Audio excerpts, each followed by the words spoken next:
please don't adjust your screens, folks. You really have landed on the right channel. Yes, it is the Whiskey Novice. And although I'm not the Whiskey Novice, I'm here to introduce him because he does a great job, he does great reviews, he's a really top bloke, and he's always on the mark with his content. But today, you're in for a real treat because he's going to hit the spot in style. Oh, me. What have I become? What have I lowered myself to? Hell, having to promote that big hairy Hallion down the road. Me. As if this down wasn't bad enough. Bloody hell. Oh, I'm still recording shit.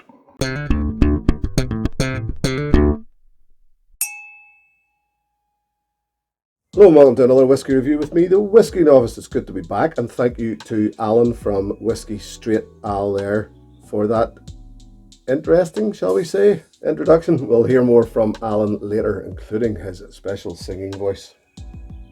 So there's a little mystery for you if you hang around till after the post-credit scene, shall we say. We're going to start another very, very short series. I like to keep my things sort of batched up and tight. When I did my last series on World Whiskey Awareness, it has left me in a funny sort of middle of the month sort of thing, and I like to start in a month, that sort of thing. So I'm going to do a short series of 3 episodes based on 3 Irish whiskies, which I think we need to discuss. Basically, this is what it's about. I don't drink an awful lot of Irish whiskey at the moment. I have my reasons, but there's 3 out there in particular that I think need to be talked about because they're just very, very interesting whiskies. And this is the first one. Alan mentioned it at the start, so it's no surprise, it's no shock. It is Yellow Spot from Midleton Distillery, made by Irish distillers for the Mitchell & Sons Fine Wines and Spirits in Dublin. Now, I'm not going to go into the full history of this. Yet again, you seen him introduce me at the start. Alan of Whiskey Straight Al did a great review on this a few weeks back and gave a great history about Mitchell & Sons. So I'll link it up here and watch Alan's history of it. He gives a very good in-depth review. I'm going to get some of this in the glass. I should probably have had it already in the glass, given it a chance to air. But such is life. How you doing? Everybody doing okay? Yes? Good. Glad. Right. Yellow Spot.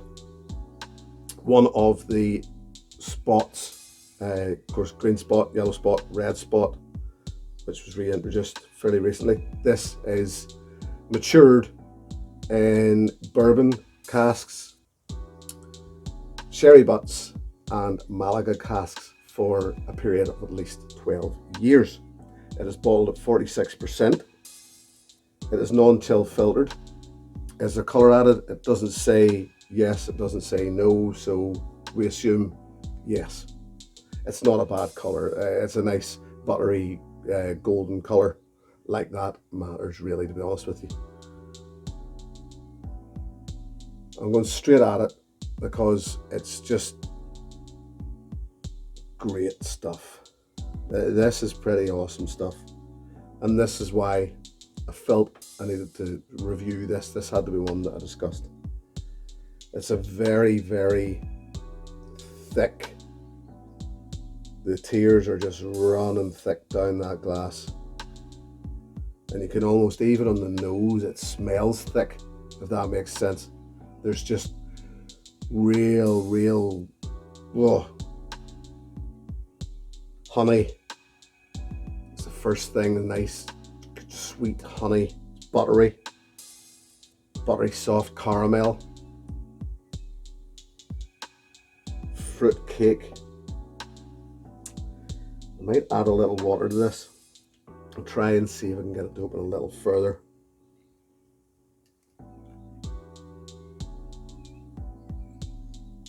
It's about half a teaspoonful, I would say there.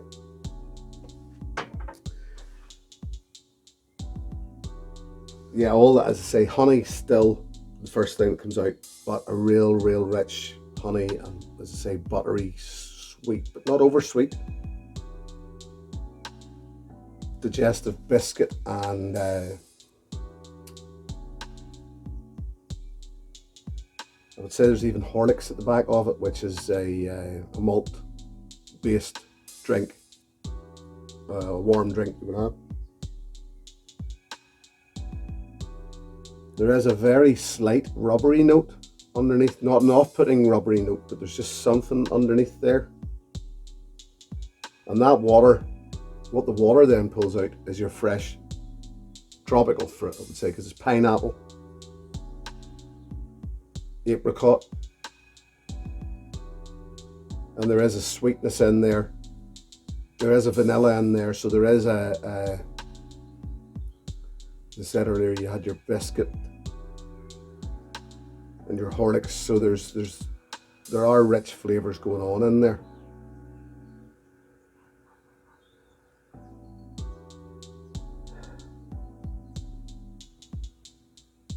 Onto the palate.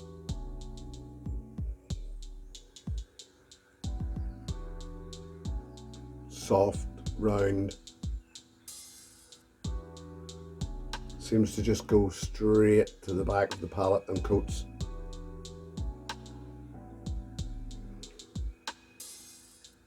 Slightly sweet. Green apple delivery.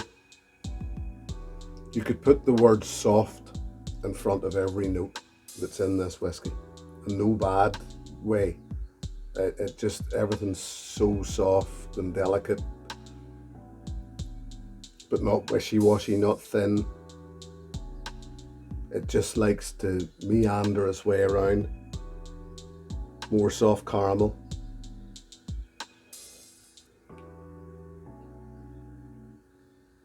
Madeira cake.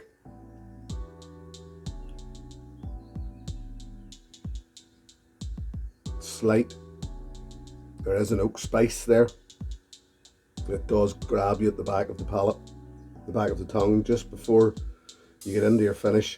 The spices start to come around.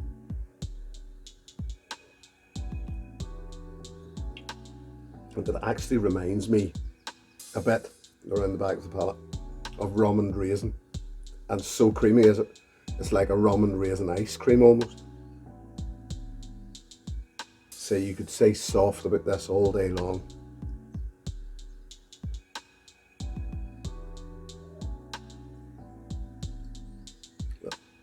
That finish is medium to long in length. It's quite long actually.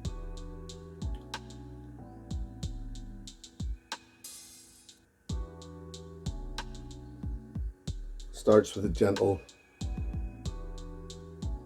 cracked black peppercorn before there's more memories. You're just left with a memory of that, for me, of that rum and raisin again.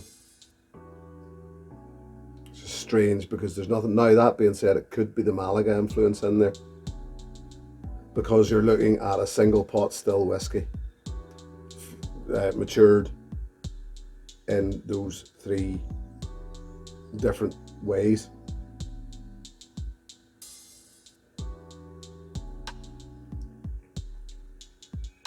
Beautiful whiskey, very, very soft, very gentle, as I say. I don't like to use the word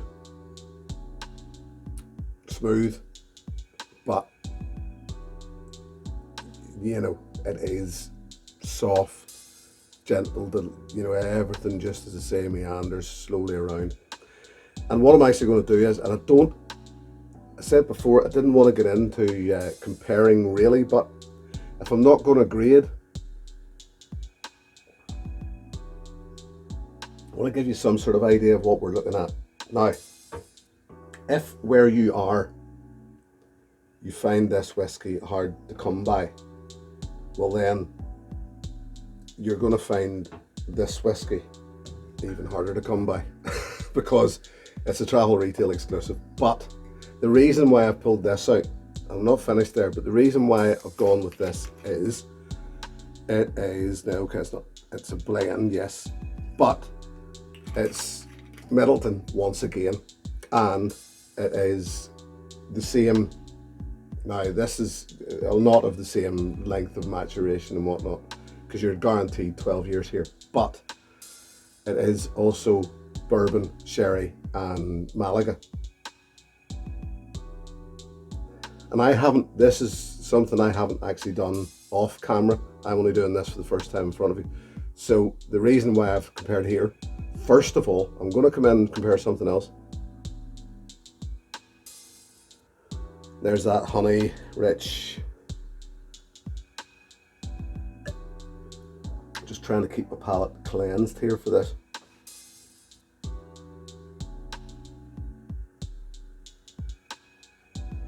There are places in that nose where they meet.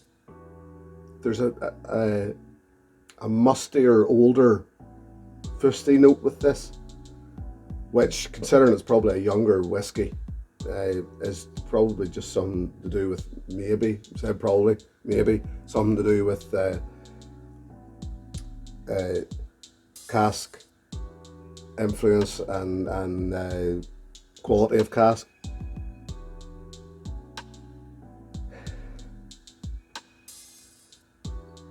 Given on the nose, probably even in blind, you would still say that this is by far the better quality of whiskey.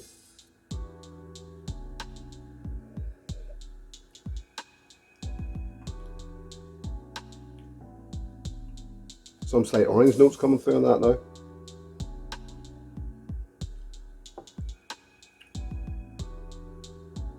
Yeah, this is still good whiskey. I have reviewed this, and I'll throw the link to this in the description below.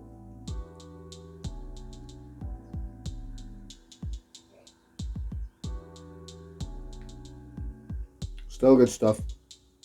Thinner. Doesn't have the same balance with it. It's thinner whiskey. It's rawer whiskey. Whereas this has maturity about it. Now, as I said, chances of you getting your hands on this, maybe not too bad. Chances of getting your hands on this, slightly harder. So, here's one that you probably will be able to get, that you may already have.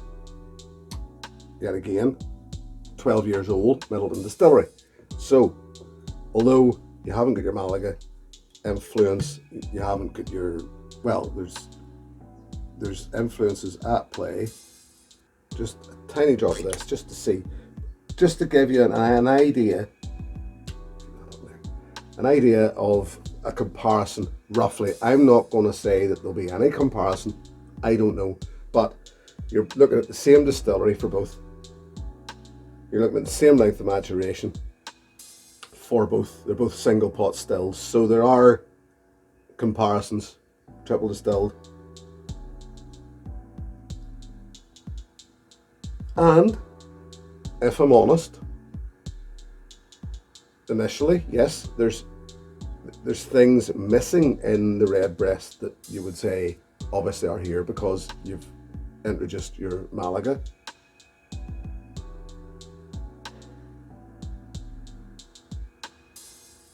But there's still a quality there which rings through.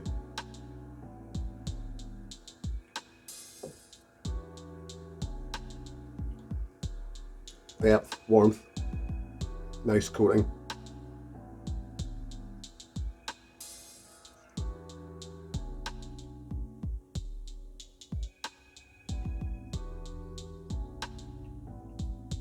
Yeah, great stuff. Still, to be bottled at 40%, this is bottled at 46%. There's a difference here, yes, but there's quality there as well. So, you know, there's more going on here. There's fresher products going on, as in, when I say fresher products, fresher flavors with this. That pineapple, that apricot, things like that are here, which aren't here. But then, not that, I mean, you'd be expecting that. But just to give you an idea that if you are somewhere where you maybe have a bottle of this, we're thinking about buying a bottle of this. For one, would I recommend it? Yes. Very, very much yes. For the price, I paid £61 for it. You'll get it for around that price still. It's still around there. It is great whiskey, beautiful stuff, and if you can get your hands on it at that price, it's a quality whiskey. Would I buy it again? Yes, but not straight away. I mean, once this goes, this will probably hang around a while. Once it goes, at some point I'll have another bottle of it, because it is good stuff. There's no denying it. Just, it's dear enough for what it is. So that's Yellow Spot. Before we leave, I have to share the love again, obviously, and it can only be the man himself, Alan McVeigh, better known as Whiskey Straight Al. There he is. What can I say about him? Well, there's quite a few things I would like to say about him. No, Alan is a gentleman. He really, really is. And like everybody who I've had any contact with in the community, and anybody who I've so far and will in the future share the love with, I do so for a reason. And Alan is another one whose videos, when Alan puts out a review and I start to watch, I'm enthralled, and I will watch from the start to the end, and I will watch it again. And certainly when he reviewed the Yellow Spot, he was the one who finally convinced me how good it was. A few people had told me, Yellow Spot, try it, it's good whiskey. But so much faith had I in Alan and his judgment that when he said, this is good, well then I bought a bottle. And he was right, as were the others. But yes, so that's just what I want. Alan, as I say, take his word.